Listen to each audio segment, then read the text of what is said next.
હાલો, જય શ્રી કૃષ્ણ બધાને. ગણેશા હોમ કિચનમાં આપણું હાર્દિક સ્વાગત છે.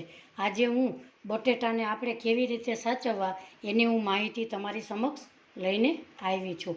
આજે હું 5 મહિના સુધી બટેટામાં અંકુરિત થશે નહીં અને ખરાબ પણ નહીં થાય એવી રીતે આપણે સાચવવાના છે.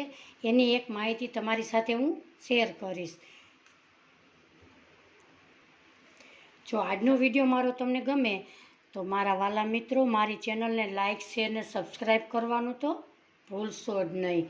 બટેટા આપણે એકસાથે ભેગા મૂકી દેવાના હોય છીએ એટલે બટેટા આપણા ખરાબ થઈ જાય છે. બટેટાને ગરમ જગ્યાએ તડકામાં રાખવાના નહીં. હવાની અવર જવર થતી હોય ત્યાં આપણે બટેટા મૂકી દેશું. જ્યારે બટેટા સસ્તા હોય ત્યારે આપણે 5 થી 7 કિલો આપણે ભેગા લઈએ છીએ.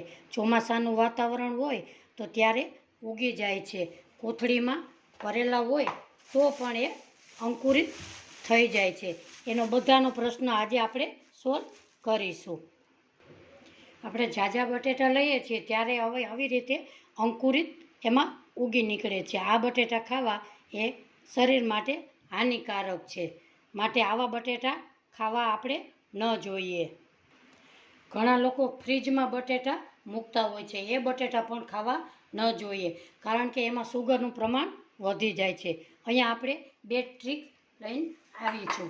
એમાં સૌપ્રથમ આપણે એક લસણના ગાંઠિયાથી આપણે બટેટાને સાચવી લેશું. અહીંયા એક બટેટું એક લસણનો ગાંઠિયો મેં લીધેલો છે. એને આવી રીતે કરીને છૂટા પાડી દેશું. આવી રીતે એને આપણે બટેટા હોય એમાં આપણે છૂટી છૂટી એક એક કળી મૂકી દેવાની છે. આ કળીથી આપણા બટેટા ક્યારેય બગડતા નથી. તમારે કાણાવાળી હવા ઉજાસવાળી હોય એવી રીતે ટોપલીને લેવાની. તમારી પાસે વાંસની ટોપલી હોય તો એના માટે બેસ્ટ છે. આવી રીતે બધી કોર ફરતી કોર આપણે લસણની કળીને મૂકી દેશું. આ બટેટા ક્યારેય બગડતા નથી અને આવી રીતે સરસ સચવાઈ જાય છે. Tips number 2. અહીંયા આપણે એક છાપાનો કાગળ લેશું. એને આવી રીતે વચ્ચેથી કાતર મૂકી અને નાના નાના એના કટકા કરી લઈએ.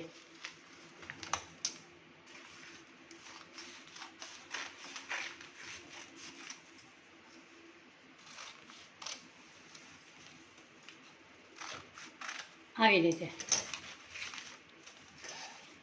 હવે આપણે બટેટા બધા એકી સાથે ભેગા હોય એટલે બટેટાને આવી રીતે આપણે એને મૂકી દેશું. એટલે એ બટેટું ક્યારેય ખરાબ થતું નથી અને બગડતું પણ નથી અને અંકુરિત પણ થતું નથી. દોસ્તો, આજનો મારો વિડીયો તમને ગમ્યો હોય તો લાઈક કરજો, શેર કરજો અને મારી ચેનલને સબસ્ક્રાઈબ કરજો. ફરી મળીશું એક નવી રેસીપી સાથે. ત્યાં સુધી મારા જય શ્રી કૃષ્ણ.